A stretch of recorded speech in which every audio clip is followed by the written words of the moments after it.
It's May 1911. Indianapolis, Indiana. A crowd of 80,000 people is packed into a 2.5-mile brick oval, watching the very first Indianapolis 500. Down in the pits, a 35-year-old oil man named James Allison isn't driving. He's one of the 4 men who built the track itself, poured the bricks, laid the fencing, bet his own money that Americans would pay to watch machines go fast. He's not thinking about airplanes. Nobody in that crowd is. The Wright brothers flew for the first time less than 8 years earlier. 34 years later, the sky over Europe is full of American fighter planes, and half of them are turning propellers with an engine that traces straight back to that brick oval, a V-12 called the Allison V-1710, built 4 miles from where Allison watched his first race. It will power the P-40 Warhawks that the Flying Tigers flew over Burma. It will power the early P-38 Lightnings that hunted German bombers over the Mediterranean. And then, in the middle of the war, the U.S. Army will quietly pull it out of its most famous airplane, the P-51 Mustang, and replace it with an engine built by Rolls-Royce. 50 years after that, Rolls-Royce won't just replace the engine, they'll buy the whole company. This is the story of how an Indianapolis racetrack machine shop built one of the 3 engines that won America's air war, and how, in the end, the British firm it once outflew became its owner. James Ambrose Allison made his money the ordinary way a man made money in Indiana in 1900.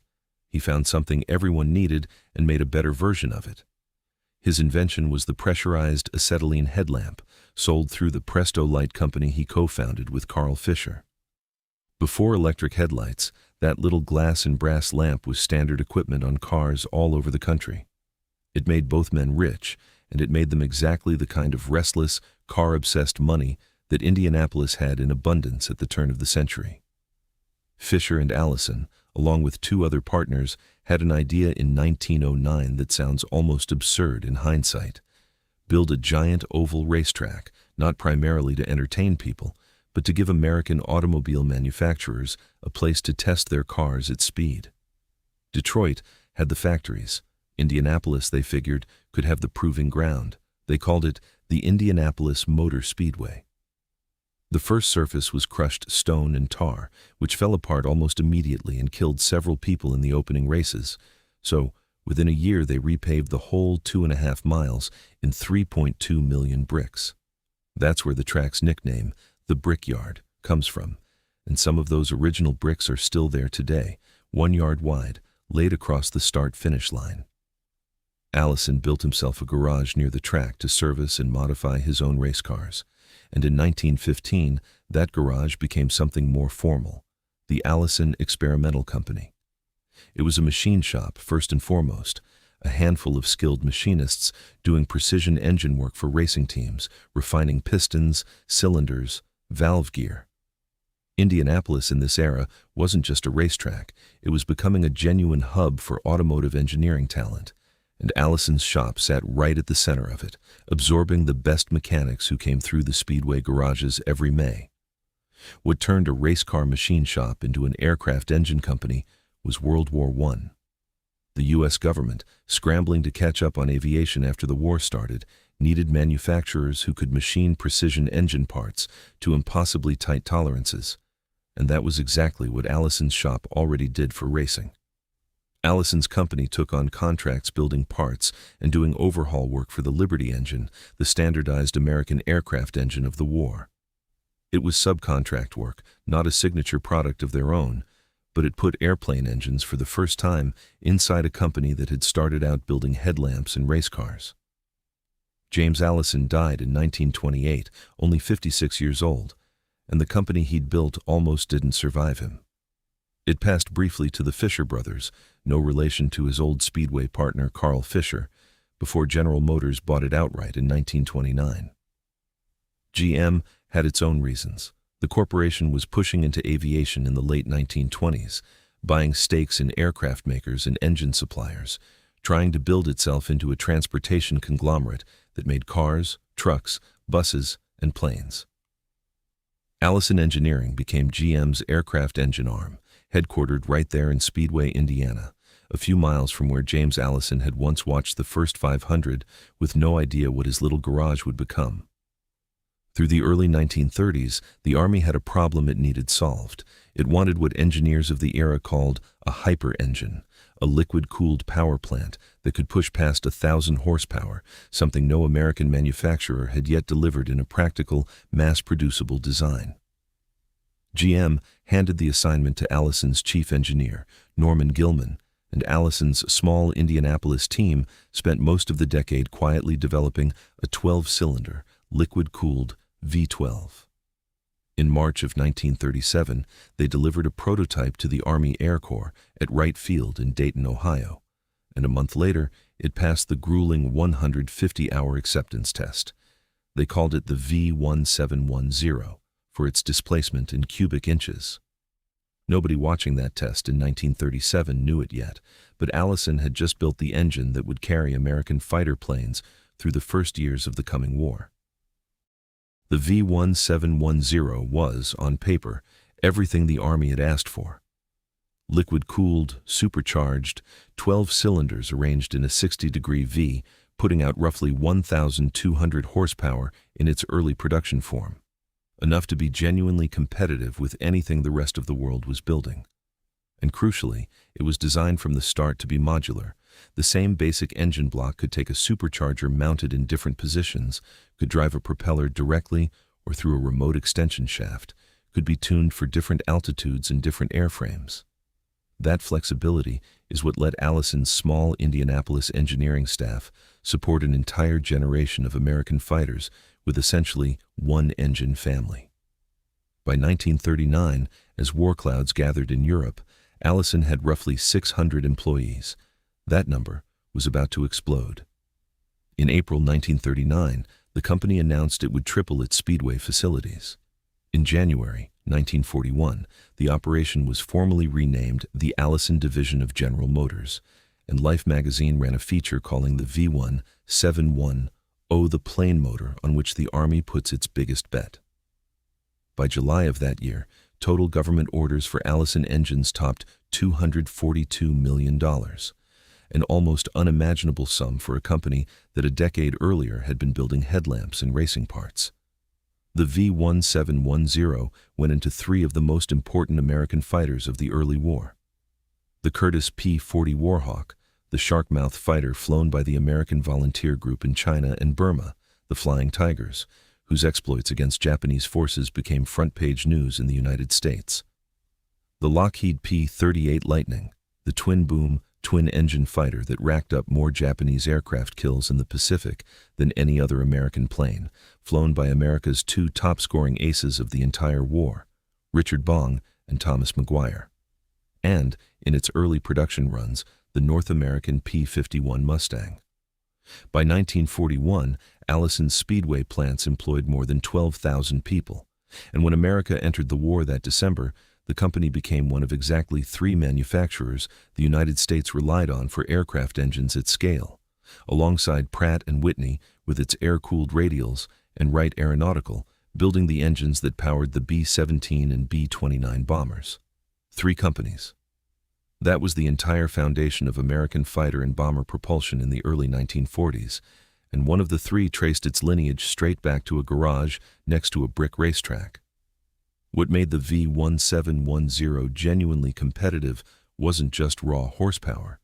It was the engineering discipline Allison had inherited from its racing roots.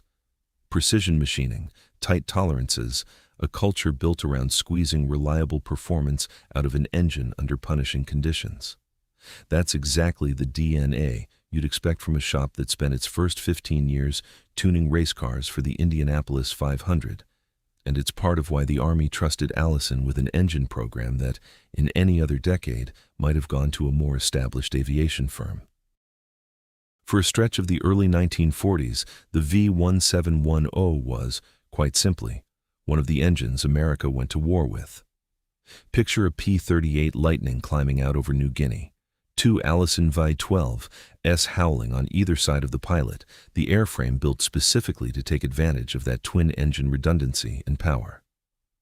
Picture a P-40 Warhawk banking low over the Burma Road with painted shark teeth on its nose, an Allison engine dragging it through mountain air thin enough to punish any power plant.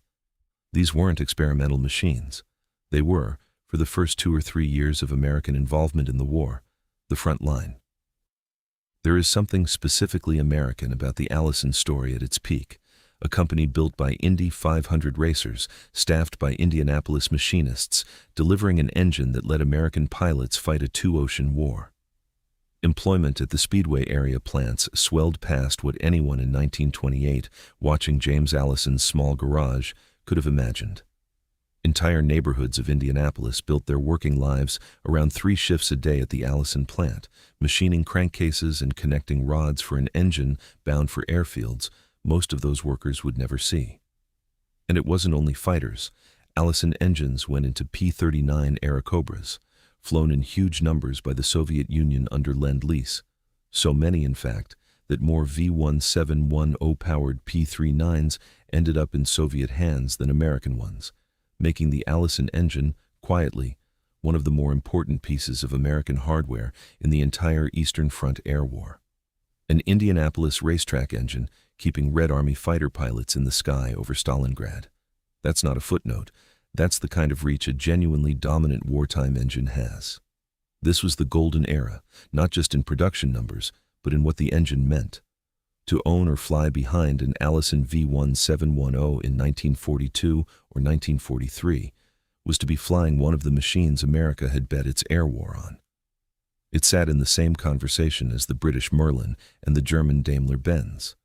For a company that hadn't existed in any recognizable form 15 years earlier, that was an extraordinary place to stand. But even at its peak, the V1710 had a limitation that would define the rest of its wartime story, and it wasn't a manufacturing flaw. It was a design decision made years earlier when Norman Gilman's team built the engine to Army Air Corps specifications rather than Navy or British ones. The Army, in the 1930s, believed the future of fighter combat was at low to medium altitude, so the V1710 was built with a single-stage supercharger optimized for that regime. It was a reasonable bet in 1937.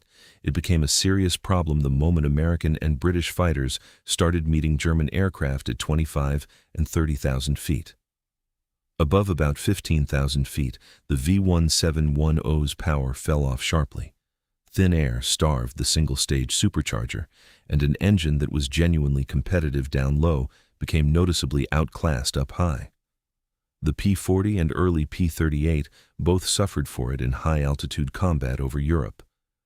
And it's what led to the most famous single decision in Allison's history. In 1942, the British and American test pilots evaluating the new North American Mustang airframe, which had originally been designed around the Allison 5-1710, found that the airframe was superb, but the engine ran out of breath at altitude. So they did something that must have stung 4 miles from the Speedway, where Allison built his first machine shop. They pulled the American engine out and dropped in a Rolls-Royce Merlin instead, license-built in the U.S. by Packard.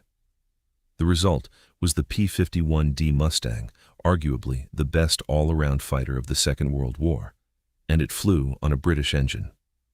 The Allison-powered Mustang variants that came before it are, today, largely a footnote next to the Merlin-powered legend.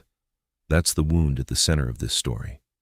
Allison built the airframe's original heart, and history remembers the transplant. It wasn't only altitude.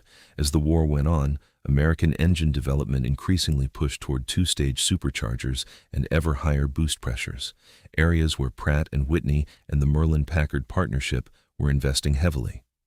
Allison did develop improved 2-stage supercharged versions of the V1710 late in the war, used in later P-38 and P-63 variants, but by then the perception had set in, both among pilots and in post-war histories, that Allison was the low-altitude workhorse and Rolls-Royce was the high-altitude thoroughbred. Then came the deeper structural problem, the one that would matter far more than any single engine's altitude performance. The war ended, and the piston fighter engine, as a category, was dying. Jet propulsion had arrived. The B-29 and the Mustang were the high water mark of propeller-driven combat aircraft, Within a few years, the future of military aviation belonged to turbojets, and every piston engine manufacturer in America, Allison, Pratt & Whitney's piston lines, Wright Aeronautical, faced the same existential question: adapt to turbines or become irrelevant. Allison, to its credit, tried to adapt fast. In 1946, General Motors split the company's aircraft engine business from a new transmission and industrial engine operation, the beginning of what would eventually become Allison Transmission, a completely separate business that still exists today, making automatic transmissions for buses and trucks with no relationship to airplanes at all. The aircraft side kept the Allison name and pushed hard into jet and turboprop development through the late 1940s and 1950s, producing some of the earliest American turbojets. But the post-war aviation engine business was brutally consolidated around a handful of giants: General Electric, Pratt & Whitney, and, on the civil side increasingly, Rolls-Royce itself. Allison, as a GM division, was fighting for market share against companies with either deeper aerospace pedigree or a head start in jet technology. Allison never went bankrupt. There was no dramatic collapse, no factory padlocked overnight, and that makes its story different from most of the brands this channel covers. What happened to Allison was slower and, in its way, stranger. A long structural drift inside a corporate parent that no longer had a clear reason to keep an aircraft engine division at all. Through the 1950s and into the 70s, Allison's Indianapolis operation built a genuinely important product: the T-56 turboprop, developed for the new Lockheed C-130 Hercules transport, first flown in 1954. It was, by any measure, a triumph. A rugged, single-shaft turboprop that would go on to power not just the C-130, but the P-3 Orion Subhunter, the E-2 Hawkeye radar plane, and the Lockheed Electra airliner. But it was a military and specialty transport engine, not a mainline commercial jet power plant. And the commercial jet age of the 1960s and 70s was where the real money and prestige in aviation were moving. Boeing, Douglas, and the big three engine makers built that world. Allison, inside GM, increasingly found itself a specialist supplier rather than a first-tier competitor. Inside General Motors, Allison's identity kept fragmenting. In 1970, the aircraft engine operation was merged administratively with Detroit Diesel to form Detroit Diesel Allison, a reorganization that, from the outside, looked less like strategic vision and more like GM, trying to figure out what to do with an aerospace division that didn't fit neatly into a car company's core business. By the 1990s, GM was under real financial pressure and shedding businesses that didn't align with its automotive core. Aircraft engines, a genuinely capital-intensive, cyclical, defense-dependent business, sat near the top of the list. In 1993, GM sold the Detroit Diesel piece off separately, and in 1995, it sold what remained of the aircraft engine business, the direct descendant of James Allison's Speedway machine shop, the maker of the V1710, the T-56, to Rolls-Royce for $525 million. The company that half a century earlier had been pulled out of America's most famous fighter plane and replaced by a British engine was now, formally and completely, a subsidiary of that same British manufacturer. The Allison name didn't vanish immediately. Rolls-Royce kept it in use for years on the commercial side, but the independent American company was gone.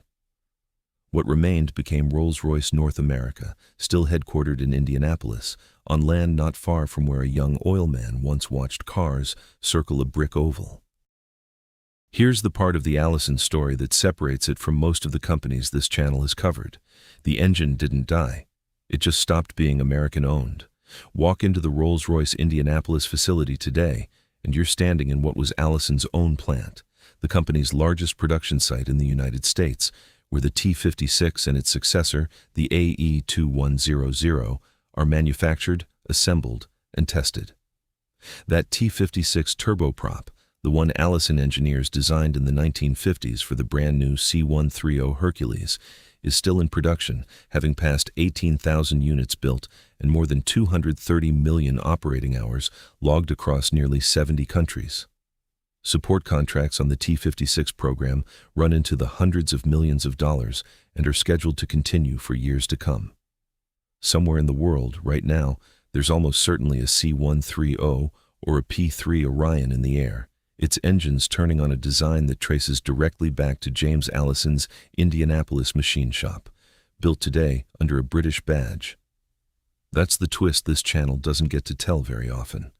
Lycoming's factories closed, Continentals changed hands and shrank. Wright Aeronautical scattered into other companies' parts bins. Allison's actual engineering, its actual product line, is not a museum piece. It's a living, working, still flying legacy, generating revenue for its parent company nearly 70 years after it was designed. The tragedy isn't that the engine died, it's that the name on the door isn't American anymore. And most of the people who benefit from that T-56's reliability today have no idea it was born 4 miles from the Indianapolis Motor Speedway. The V1710 itself lives on differently, in warbird collections, at air shows, in the restored P-40S and P-38S that still take to the sky on Allison power, maintained now by small specialist shops and dedicated collectors rather than an industrial giant. Parts are scarce and expensive. Every one of those engines running today is a small act of preservation against the fact that the company that built them stopped existing as an independent business 3 decades ago. And Allison Transmission, the other half of James Allison's legacy, spun off from the aircraft side in 1946, is still an independent, publicly traded company today, headquartered in Indianapolis, making transmissions for trucks and buses. It carries the name. It has nothing to do with airplanes. 2 branches of the same tree, one bought by a British aerospace giant, one still standing on its own in the city where it all started. There's a particular kind of irony in an American company that starts at a racetrack, built to prove American machines could go faster than anyone else's, and ends up owned by the very nation whose engine replaced it in the most famous fighter plane America ever built. It's not a betrayal, not really. Nobody in this story is a villain. It's what happens to industrial companies inside giant corporations that eventually decide aerospace isn't their core business anymore, and what happens to niche engine makers in a world that consolidated again and again around fewer and fewer players. But it's worth sitting with the image for a moment. James Allison, watching the first cars circle his new brick oval in 1911. No idea that the machine shop he'd open a few years later would end up building the engine for the plane that hunted Japanese fighters over New Guinea. And no idea that company would still be building engines under someone else's flag 80 years after he died. Next time you see a C-130 lumbering into the sky or hear the deep, uneven growl of a restored Warhawk at an air show, you're listening to Indianapolis. It just doesn't say so on the nameplate anymore. If you want to see what happened when the same story played out with Wright Aeronautical, or when a piston engine actually did go silent for good, there's a video on this channel for that too. Subscribe if you want the next one.